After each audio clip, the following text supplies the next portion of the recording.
On m'a toujours dit que j'étais plutôt intelligent. Je suppose que c'est parce que j'ai commencé à programmer très jeune. Mais je n'aime pas me vanter. De toute façon, je suis fasciné par la technologie depuis que je suis enfant. Mes parents m'ont inscrit à des cours de programmation et à des hackathons après que j'ai supplié et imploré pendant des semaines, même s'ils n'étaient pas sûrs que je puisse en gagner un seul. Pas parce qu'ils ne croyaient pas en moi, mais voyons, la plupart des personnes qui s'inscrivaient à ces tournois étaient bien plus âgées que moi. Pourtant, je battais les compétiteurs et j'étonnais mes parents et les juges. J'ai adoré, c'était tellement amusant et j'ai tellement appris. Quand l'iPhone est apparu, j'en fus ébloui. Puis l'App Store est sorti. Et c'est là que tout a changé pour moi. J'ai commencé à réaliser que les gens étaient devenus tellement accros à ces petits jeux stupides et à quel point il était facile pour ceux-ci de devenir populaires. Je me suis donc demandé si je pouvais en créer un moi-même et en faire en sorte que les gens l'apprécient vraiment. Cela me semblait être une façon amusante de me mettre au défi et j'ai donc passé les 2 mois suivants à travailler sur une application tout seul. Mes meilleurs amis l'ont d'abord essayé et ils l'ont absolument adoré. Ils y jouaient pendant des heures et me demandaient même des conseils sur la façon d'avancer plus vite, ce que je faisais avec plaisir. Mais lorsque j'ai commencé à me demander comment la sortir, j'ai réalisé que mon plan posait un problème majeur et que c'était mon âge. Vous voyez, j'avais 12 ans à l'époque et je ne pouvais pas publier d'application sous mon propre nom, pas avant mes 18 ans. J'étais tellement déprimé au début.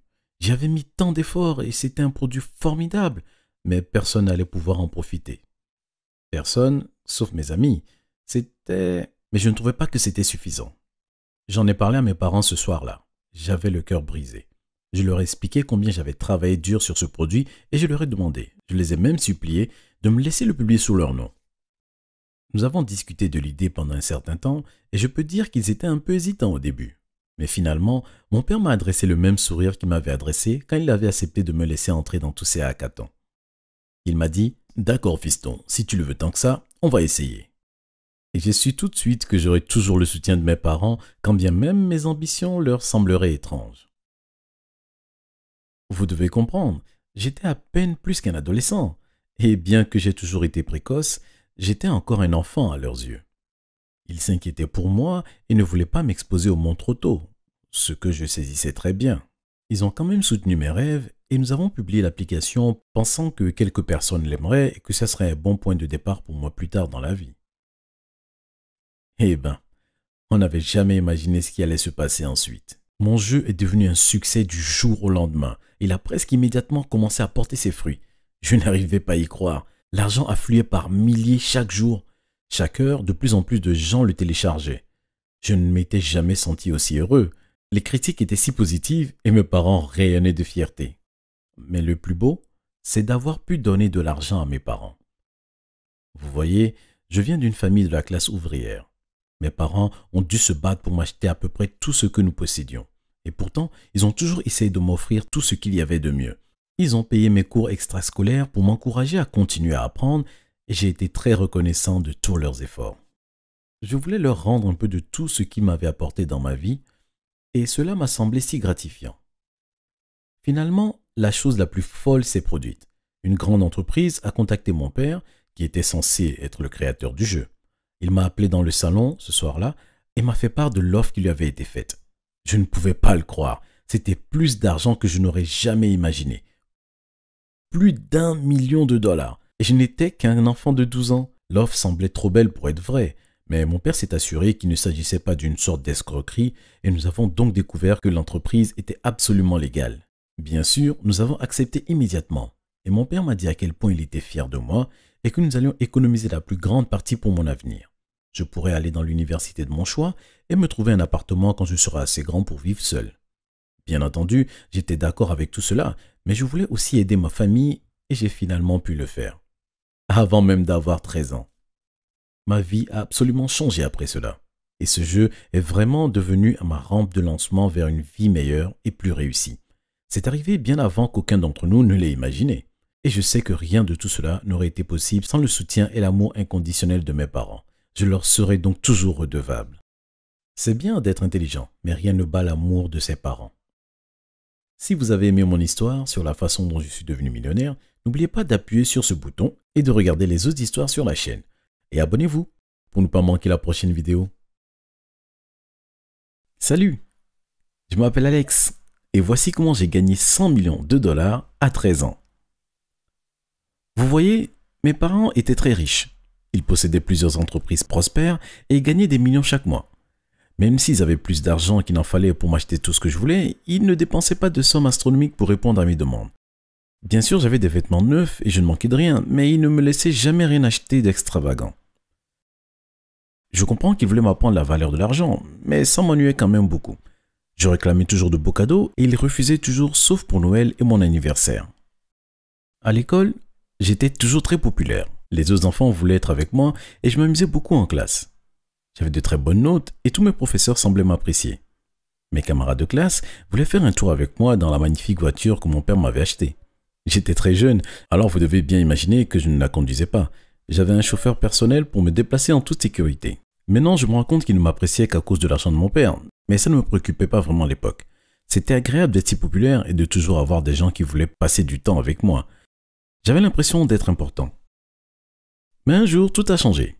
Je suis rentré à la maison après l'école et j'ai été surpris de voir que maman m'attendait déjà dans le salon. D'habitude, elle avait un emploi du temps chargé et je passais quelques heures avec ma nounou avant qu'elle ne rentre. Maman m'a regardé d'un air calme et j'ai tout de suite compris que quelque chose n'allait pas. Elle m'a serré fort dans ses bras et m'a dit que mon père était décédé plus tôt dans la journée. J'étais sous le choc. J'avais pris mon petit déjeuner avec papa ce matin et tout semblait normal. J'ai demandé à maman ce qui s'était passé. Elle m'a dit que c'était son cœur. Les médecins ne pouvaient rien faire. J'avais le cœur brisé. J'aimais mon père énormément et c'était un homme bien. Il ne méritait pas de partir si tôt. Je ne suis pas allé à l'école pendant une semaine, mais finalement, maman m'a convaincu que je devais continuer d'avancer. C'était dur, mais j'ai fait de mon mieux pour faire bonne figure. Environ un mois après la mort de mon père, on m'a parlé de son testament. Évidemment, maman recevait une part considérable, mais j'étais le principal héritier. Je ne comprenais pas vraiment ce que ça voulait dire, jusqu'à ce que l'avocat et ma mère m'expliquent les détails. Papa avait créé un fonds fiduciaire pour moi au cas où il décéderait. Ça incluait toutes ses propriétés, sauf notre résidence principale et une petite maison à la campagne qui revenait à ma mère. Mais il y avait tellement plus. Le yacht, l'avion privé et toute sa collection de pièces anciennes. Mais la plus grande surprise, c'était le compte en banque. Il y avait plus de 100 millions de dollars dessus. J'étais stupéfait et j'ai demandé à ma mère si c'était vrai. Elle m'a dit que oui et que je le méritais car j'étais son fils. J'ai demandé à maman ce qui allait lui arriver. Elle m'a pris dans ses bras et m'a remercié d'être si gentille. Elle m'a expliqué que je n'avais aucune raison de m'inquiéter. Elle était toujours l'actionnaire principal de toutes les entreprises de mon père et elle avait largement de quoi vivre confortablement pour le reste de sa vie. Papa ne l'aurait jamais laissé sans un sou. Je n'arrivais pas vraiment à me représenter ni la somme ni les propriétés dont je venais d'hériter seulement quelques jours après mes 13 ans. C'était horrible d'avoir perdu son père, mais j'étais maintenant multimillionnaire. Je n'ai pas eu tout l'argent d'un coup, bien sûr. Après tout, je n'avais que 13 ans. Je recevais 1 million de dollars par an et recevrais le reste quand j'aurais 18 ans. C'était tout de même une incroyable somme d'argent pour un adolescent et je me suis mis à le dépenser dans des futilités. Ma mère m'a conseillé de ne pas parler de mon héritage, mais j'étais si stupide que je ne l'ai pas écouté. Mes amis ont commencé à me demander de leur prêter de l'argent et puis encore, ma famille aussi. Pas maman évidemment, mais mes cousins et mes oncles. Ils n'étaient pas aussi riches et je voulais les aider. Ce dont je ne me suis pas rendu compte, c'est qu'ils profitaient de moi. Ce n'était pas comme s'ils avaient besoin d'argent en urgence. Ils demandaient sans cesse 50 000 dollars et quelques mois plus tard, ils me suppliaient de leur en donner plus. On aurait dit qu'ils me prenaient pour leur banque. Au début, j'étais trop jeune pour comprendre qu'on profitait de moi. Mais quand j'ai eu 16 ans, j'ai commencé à me rendre compte qu'il y avait quelque chose de louche dans toutes les histoires larmoyantes qu'ils me racontaient. Quand j'ai eu 17 ans et que je suis entré en terminale, j'ai enfin parlé à ma mère de tous les prêts et les cadeaux que j'avais faits au fil des ans. Elle était tellement en colère, elle a eu une discussion avec toute ma famille et leur a interdit de me demander à nouveau quoi que ce soit. Maman a commencé à me conseiller en matière d'investissement et a eu une longue discussion avec moi pour me dire de ne pas laisser les gens profiter de ma gentillesse. Ma mère et moi sommes plus proches que jamais maintenant et je suis très reconnaissant qu'elle prenne ma défense dès que j'ai besoin d'elle. Mais maintenant, j'aurai 18 ans dans quelques mois et je suis si nerveux. Pour l'instant, j'ai acheté plein de choses inutiles et j'ai tout ce que je désire. Mais je suis sur le point de recevoir mon héritage en intégralité et ça représente tellement d'argent. Je ne sais même pas ce que je suis censé faire de cette immense rentrée d'argent. Je pense faire un don d'une partie à des associations pour que des gens qui n'ont pas autant de chance puissent se remettre en selle. Mais que devrais-je faire ensuite? Acheter un appartement, aller à l'université, acheter une île, investir? Honnêtement, je ne sais pas. J'ai besoin de conseils. Que feriez-vous avec l'argent? Dites-le moi en commentaire, s'il vous plaît. Merci d'avoir regardé cette vidéo. N'oubliez pas de vous abonner et de jeter un œil aux autres vidéos de la chaîne. Je crois que mes parents ont vendu ma sœur pour $1 million. Mais attendez avant de commencer la vidéo. Abonnez-vous à cette chaîne et mettez un énorme pouce bleu sur cette vidéo. Essayons d'atteindre les 50 000 likes pour avoir une grosse surprise sur la chaîne. Laissez-moi commencer au début. Quand j'étais petite, nous n'avions pas beaucoup d'argent. Bien sûr, nous avions de quoi survivre, mais nous n'étions pas du tout bien lotis. Certains soirs, tout ce que nous avions à manger était des macaronis au fromage en sachet. Et d'autres fois, nous n'avions que du pain rassis avec un peu de beurre de cacahuète dessus. Nous vivions dans une petite maison. Nous vivions tous les 4 dans ce petit espace. Mes parents, ma sœur et moi. Et nous ne nous entendions pas très bien. Ma sœur Jessica avait 4 ans de plus que moi. Elle était assez méchante avec nos parents aussi. Et elle leur criait toujours dessus, cassait toujours des choses avec son très mauvais caractère. Un jour, elle a attrapé ce joli vase que ma mère venait juste d'acheter. Il était décoré de jolies fleurs roses et bleues. Et puis, elle l'a jeté de l'autre côté de la pièce de colère, la brisant en 1000 morceaux. Elle l'a jeté parce qu'elle était en colère contre notre mère qui ne voulait pas la laisser aller à une fête ce soir-là. Moi, j'étais calme la plupart du temps. Je me mêlais de mes affaires et j'essayais toujours de rester en dehors du chemin de Jessica. Nous devions partager notre chambre. Et bien sûr, elle s'appropriait tout le lit, elle me forçait à dormir par terre, sur un minuscule bout de couverture. Je me plaignais à mes parents, leur disant à quel point c'était injuste, mais ils ne pouvaient rien faire. Je pense qu'ils avaient peur de Jessica. Elle était plus grande qu'eux, même quand elle était adolescente, et elle pourrait leur faire du mal si elle le voulait. Jessica était pour ainsi dire la chef à la maison. Il y a eu une autre fois où j'ai accidentellement renversé du soda sur Jessica. J'étais dans la cuisine, mon verre à la main, quand Jessica a fait éruption dans la pièce et a foncé sur moi. Le verre de soda s'est envolé et a atterri sur Jessica. J'étais pétrifiée. Dans ses yeux, je n'ai vu que de la rage. Je jure que j'ai vu une lueur rouge passer devant son regard. Elle m'a couru après. Nous crions toutes les deux, moi de peur et elle de colère, jusqu'à ce qu'elle m'attrape et me frappe au visage. Je me suis mise à pleurer et mes parents sont arrivés en demandant ce qui se passait. Jessica m'a lancé un regard noir du coin de l'œil, avec un message clair. Si tu leur dis ce qui s'est passé, tu es morte. J'ai secoué la tête et j'ai dit à mes parents que j'avais trébuché et que j'étais tombée. Ils m'ont cru, mais Jessica m'a quand même lancé un regard menaçant ensuite.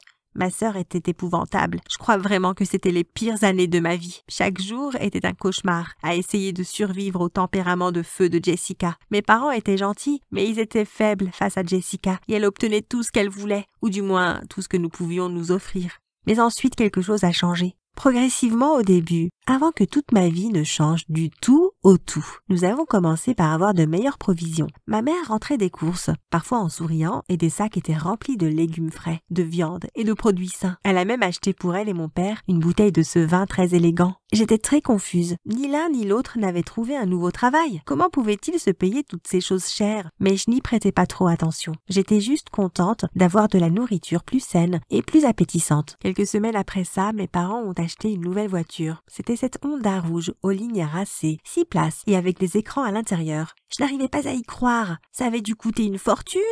D'où venait tout cet argent? Un jour, j'ai demandé à ma mère, mais elle a simplement ri en disant que nous avions l'argent, alors je n'avais pas à m'inquiéter pour ça. Mais j'étais toujours perplexe. Jessica adorait ce changement de vie. Elle adorait l'argent qui semblait tomber du ciel. Mes parents lui achetaient de nouveaux habits, des bijoux et du maquillage. J'ai eu des nouveaux jouets et des nouveaux vêtements. Et j'ai même eu une console de jeu. C'était incroyable. J'ai arrêté de poser des questions à ma mère à propos de l'argent. Si elle disait que tout allait bien, alors tout allait bien. Mais un matin, je me suis réveillée et à la table du petit déjeuner, une place était vacante. Jessica n'était pas levée. Mes parents ont commencé à manger sans même dire un mot. N'avaient-ils pas remarqué que Jessica n'était pas encore levée? Ce serait impoli de se mettre à manger. Mais ils ont tout de même pris leur petit déjeuner et aussi terrifiés de Jessica que je l'étais, je n'ai rien dit non plus. Puis il était presque midi et Jessica n'était toujours pas là. Je ne m'étais pas approchée de notre chambre car parfois Jessica s'énervait si je la réveillais. C'était le week-end, alors c'était compréhensible qu'elle fasse la grasse matinée. Mais les heures passaient et mes parents ont commencé à préparer le dîner et je commençais à m'inquiéter. « Où est Jessica ?» Ils ont échangé un regard étrange, puis ma mère a parlé. Ne t'inquiète pas pour elle, elle va bien. Elle est malade? Ai-je demandé préoccupée. Mon père a secoué la tête avec un petit rire. Non, elle n'est pas malade. Je les ai regardés tous les deux d'un air perplexe. Que s'est-il passé? Ne t'inquiète pas, a dit ma mère pour que je me taise. Mange ton assiette. J'avais l'habitude d'obéir et de ne rien dire, alors c'est ce que j'ai fait. J'ai mangé mon assiette, un steak avec des frites, et suis allée me coucher. En ouvrant doucement la porte, je m'attendais à voir dans le lit la silhouette de Jessica endormie. Mais elle n'était pas là. C'était complètement vide. J'ai laissé échapper un cri de surprise. Je suis allée voir mes parents en courant, totalement paniquée. « Jessica est partie !» me suis-je exclamée. Ma mère m'a regardée imperturbable. « Jessica va juste passer un peu de temps loin d'ici. »« Quoi? Où est Jessica ?»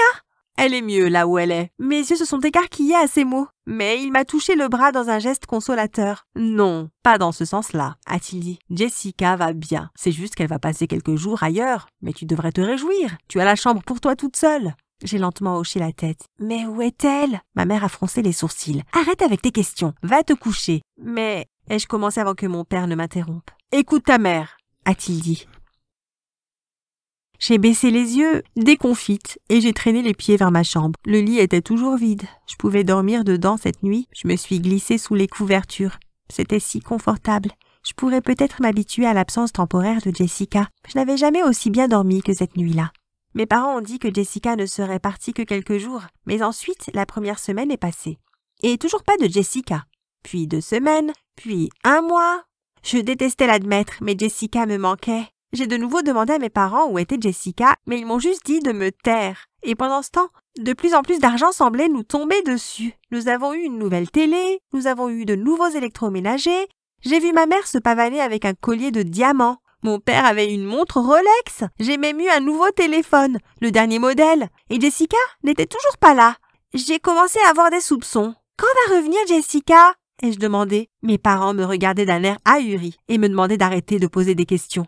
J'avais l'impression d'être la seule personne saine d'esprit dans cette famille. Ils agissaient comme si l'absence de Jessica ne signifiait rien, comme si elle n'était même pas leur fille, ni même ma sœur. Je n'avais pas la moindre idée de ce qui se passait. Et puis, un jour, quand je cherchais mon téléphone dans la chambre de mes parents, j'ai trouvé quelque chose qui a changé ma vie pour toujours. Une lettre adressée à mes parents a été cachée sous leur lit. Je l'ai ouverte et j'avais le souffle coupé par chaque ligne que je lisais. Voici ce qui était écrit. Chère Madame et Monsieur Anderson, merci de votre coopération. Nous nous occuperons bien de Jessica. Nous l'envoyer était une sage décision. Vous n'avez pas à vous inquiéter pour elle. Elle s'en sortira très bien. Je vous conseille également de ne rien dire de ceci à votre autre fille. Cela vaut mieux. Et félicitations pour l'argent. J'espère que cela vous fait plaisir. Cordialement, Steven Smith. J'étais sous le choc. J'étais littéralement paralysée. Je n'arrivais pas à comprendre ce que je venais de lire. Qu'est-ce que ça voulait dire? Où était Jessica? Qui était Steven Smith? Je ne savais pas quoi penser. Mais ensuite, j'ai commencé à faire le rapprochement. L'argent! Et les achats soudains de choses coûteuses. D'où est-ce que ça venait? Je savais que mes parents avaient toujours de faibles revenus. L'argent ne tombait pas du ciel. Ça devait venir de quelque part. Et j'avais le sentiment que ça avait quelque chose à voir avec Jessica et avec cette lettre. Et j'ai continué à chercher sous le lit, regardant tous les petits bouts de papier. Tout ce que j'ai trouvé était un tas de reçus et de courtes lettres de personnes inconnues. Mais ensuite, j'ai trouvé quelque chose, une enveloppe cachée en dessous de la pile. Elle était dorée et il y avait une écriture chic dessus. Je l'ai ouverte et j'ai sorti la carte qu'elle contenait. Dessus, il y avait un chèque d'1 million de dollars au nom de mes parents, financé par Steven Smith. C'est là que j'ai compris. Ils l'ont vendu. Ils ont vendu Jessica pour l'argent. Jessica était tout le temps méchante avec eux et elle se comportait toujours mal. Ils auraient sûrement été ravis de la vendre. Je ne connaissais pas grand-chose sur le trafic d'enfants, mais ils l'avaient probablement vendue pour qu'elle travaille ou quelque chose comme ça. Et elle passerait toutes ses journées à travailler sans relâche. Comment pouvait-il faire quelque chose comme ça? C'est vrai que Jessica était difficile parfois, mais ça ne voulait pas dire qu'ils avaient le droit de la vendre. Alors que j'étais toujours en train d'essayer d'assimiler cette découverte impensable, j'ai entendu la porte s'ouvrir derrière moi et mes parents se tenaient dans l'encadrement de la porte, leur silhouette se dessinant dans la lumière extérieure. Ils m'ont regardé, choqués, ont vu la lettre dans mes mains et le chèque d'1 million de dollars. Leur visage s'est assombri. J'ai été saisie d'effroi, mais je me suis tout de suite levée d'un bond. « Vous avez vendu Jessica? Qu'est-ce qui ne va pas chez vous ?» Ils n'ont rien dit. Ils se sont juste précipités vers moi et m'ont pris les papiers des mains. Je me suis reculée terrifiée. Ils ont regardé le chèque d'1 million de dollars d'un air avide. « Il n'y a rien !» Ai-je entendu ma mère murmurer. Non, non, elle ne l'a pas déchiré, a répondu mon père. Je n'arrivais pas à croire. Ce stupide chèque leur importait plus que leur propre fille. Vous êtes d'horribles personnes, horribles, leur ai-je hurlé. Vous avez vendu Jessica juste pour un stupide chèque. Je vous déteste. Ils m'ont regardé, stupéfaits par la colère dans mes yeux, et se sont lentement approchés de moi. Chérie, ce n'est pas ça, a dit ma mère. Ah, alors vous l'avez échangé ou quoi? Me suis-je écrié. Ce n'est toujours pas une excuse. Nous n'avons pas vendu Jessica, chérie, a dit calmement mon père. Nous l'avons envoyée. Je l'ai interrompu. Oui, à Steven Smith, je sais tout. Vous avez vendu Jessica pour qu'elle fasse du travail forcé ou quelque chose comme ça. Puis, à ma plus grande stupéfaction, mes parents se sont mis à rire. Je me suis reculée avec dégoût. Comment osez-vous rire de ce genre de choses? Les ai-je accusés? Ma mère a essuyé ses larmes de rire de ses joues. Oh chérie, ce n'est pas du tout ce qui s'est passé. J'ai froncé les sourcils. Eh bien, si ce n'est pas ce qui s'est passé, où est Jessica? Mes parents ont échangé un regard, puis ont hoché la tête. Puis, ils m'ont tout expliqué. Il y a quelques mois, ils ont participé à cette loterie, qui était financée par ce milliardaire, Steven Smith. Il espérait aider les plus pauvres. Et il a organisé une loterie gratuite pour ceux qui avaient à peine de quoi vivre. Ils ont participé, ne pensant jamais qu'ils gagneraient seulement pour essayer. Et à leur plus grande surprise, ils ont gagné. Mais Steven Smith leur a dit que ça devait rester secret parce que d'autres personnes dans le quartier pourraient être jalouses. Ils ont gagné le million de dollars et la vie était géniale. Mais Jessica était toujours méchante et indisciplinée. Ils craignaient qu'elle ne devienne une personne égoïste et impolie. Et c'est là que Steven Smith a proposé d'emmener Jessica. Pas dans un camp de travail, mais dans un centre de réhabilitation. Elle serait suivie par des professionnels pour apprendre la discipline et à être plus respectueuse envers les autres. Elle resterait là-bas 1 an. C'était le projet de Steven Smith. Mais c'était très cher. Mais comme mes parents avaient $1 million, ils pouvaient se le permettre et ils y ont envoyé Jessica pour son propre bien. Mais j'étais toujours confuse. Pourquoi ne m'avez-vous rien dit avant? Ai-je demandé. Ma mère a soupiré. Steven Smith nous a dit qu'il valait mieux ne pas t'en parler. Tu aurais peut-être eu peur ou tu te serais inquiété et nous ne voulions pas t'imposer de telles pressions. Mais je comprends maintenant que c'était une mauvaise décision. Nous aurions dû t'en parler, il y a bien longtemps. Nous sommes désolés, a dit mon père. J'ai hoché la tête et éclaté en sanglots et nous nous sommes tous fait un câlin. Quand verrons-nous Jessica? Ai-je demandé. Nous pouvons aller la voir demain si tu veux. Le lendemain, nous avons roulé quelques heures avant d'arriver au centre de réhabilitation. Dès que nous sommes arrivés, Jessica est venue vers nous en courant. Elle nous a pris dans ses bras. J'étais sous le choc. Jessica ne m'avait jamais prise dans ses bras avant. « Vous m'avez manqué !» s'est écriée Jessica. Mes parents ont poussé un soupir de soulagement et moi aussi. Jessica aussi m'avait manqué. J'ai demandé à mon majordome, « Jeeves, peux-tu m'amener du soda ?» Il ne s'appelait pas vraiment Jeeves, je l'appelais comme ça pour m'amuser. Il a répondu « Bien, monsieur ». J'ai ajouté « Fais-moi un sandwich aussi pendant que tu y es ». Il a hoché la tête, puis il est parti.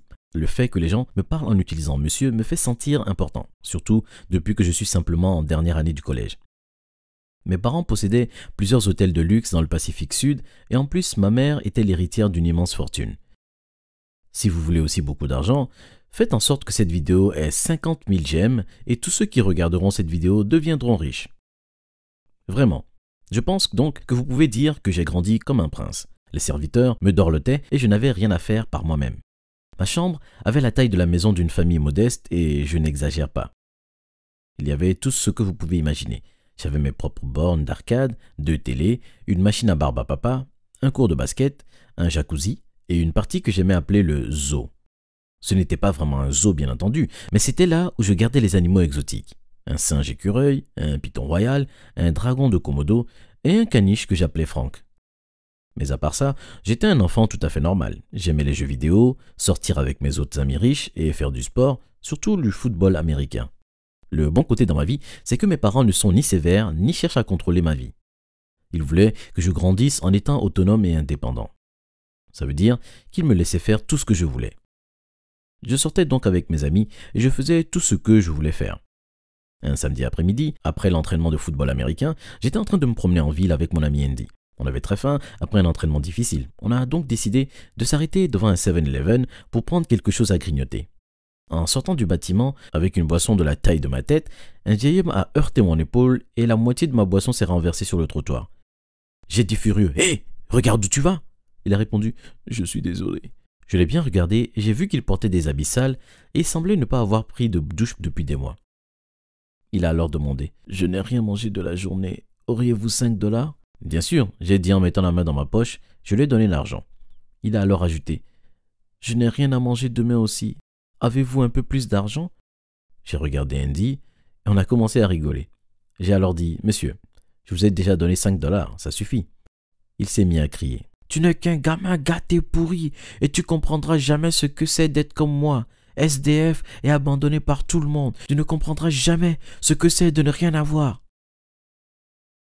En m'asseyant seul dans ma chambre cette nuit-là, je pensais, mon identité ne tourne pas autour de cet argent. Je suis certain de pouvoir survivre si je deviens SDF. Peut-être que je devrais prendre au pied de la lettre ce qu'a dit ce vieil homme et m'en servir comme un défi. J'ai continué à penser.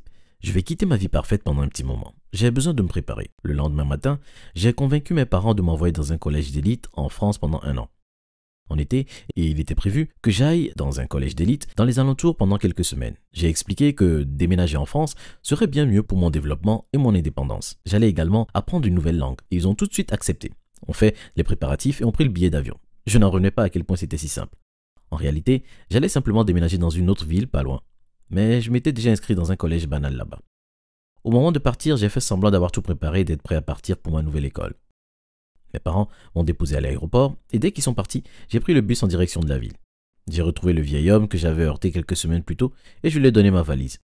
J'ai dit, tu peux tout prendre, j'en ai plus besoin. Tout ce qu'il me restait, c'était un sac à dos et 50 dollars. Je suis monté dans un autre bus et j'ai débuté mes nouvelles aventures en tant que SDF.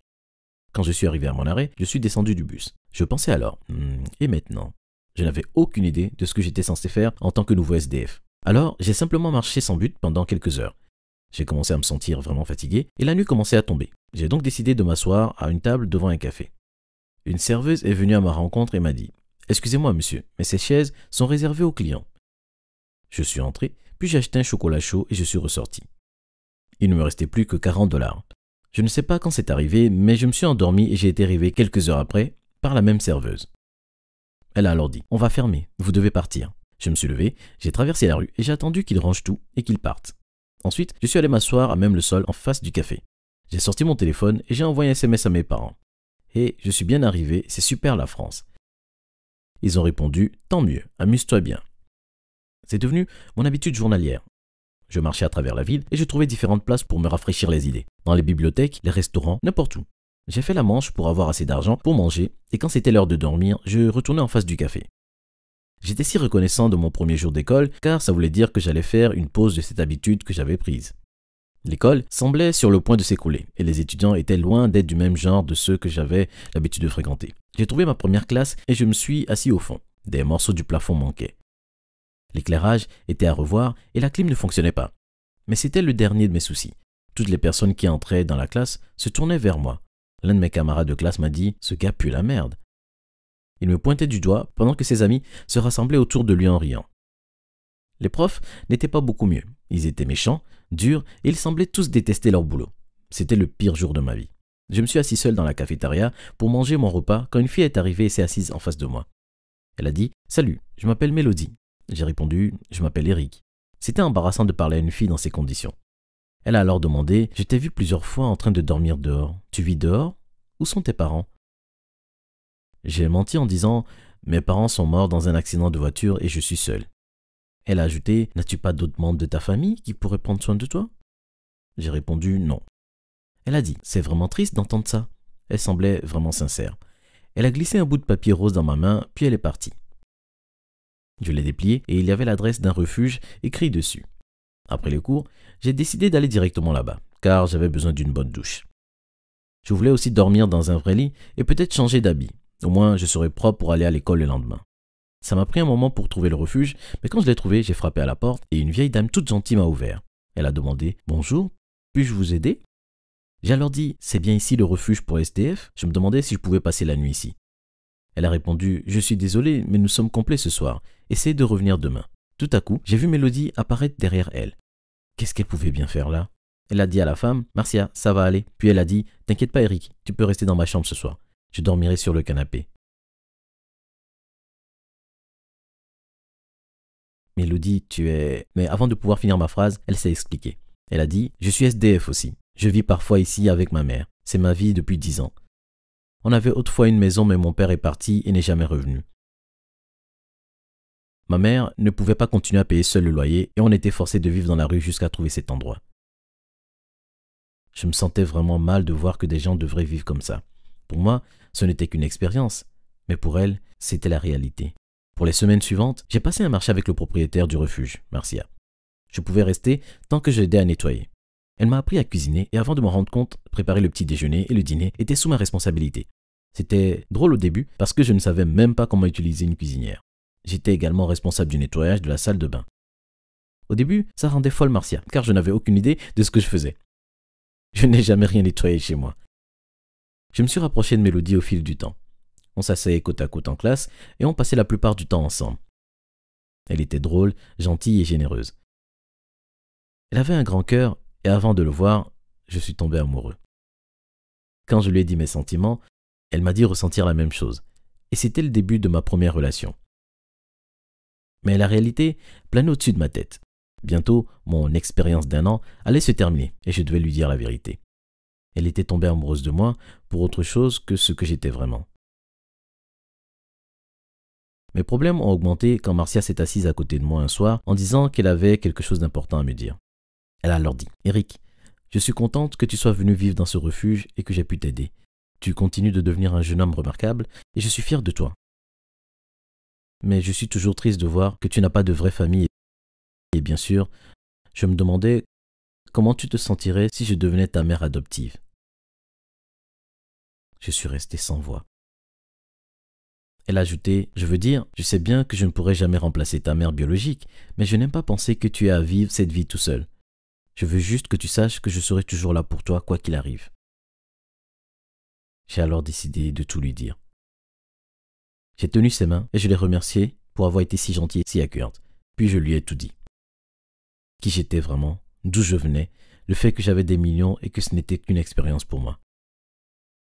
J'étais si absorbé dans mon histoire que je n'avais pas réalisé que Mélodie était debout juste derrière nous. Quand je m'en suis aperçu, c'était déjà trop tard. Elle s'est précipitée dans sa chambre à l'étage et je l'ai suivie en courant. Je lui ai dit « Mélodie, écoute-moi, je suis désolé. » Elle m'a répondu « Je ne peux pas croire que tu m'aies menti. Tout ce que je savais sur toi était faux. » J'ai alors dit, en lui tenant la main et en la regardant droit dans les yeux. « La vérité, ce sont mes sentiments pour toi. Je ne m'attendais pas à venir ici, à te rencontrer et à finir comme ça. Mais tout ce que je sais, c'est que je tiens énormément à toi et que je ne voudrais jamais être loin de toi. Même si ça voulait dire rester ici toute ma vie. Je n'ai pas autant besoin de ces millions que j'ai besoin de toi. » Mélodie m'a finalement pardonné. Mon prochain obstacle était de dire la vérité à mes parents. Ils étaient surpris de me voir rentrer sans prévenir, avec Mélodie et sa mère à mes côtés. Je leur ai expliqué la nature de mon expérience et ils étaient fiers de moi. Mes parents ont acheté une maison pour Mélodie et sa mère, proche de la nôtre, et ont décidé de financer l'éducation de Mélodie. Elle n'aura pas à aller de nouveau dans cette horrible école. Les week-ends, on allait toujours faire du bénévolat dans le refuge pour SDF. Mes parents ont également versé beaucoup d'argent, ce qui a aidé le refuge à s'agrandir et à héberger davantage de personnes. Faire semblant d'être SDF m'a appris que nous avons tous besoin les uns des autres pour survivre dans ce monde et que si on a la possibilité d'aider les autres, il faut le faire.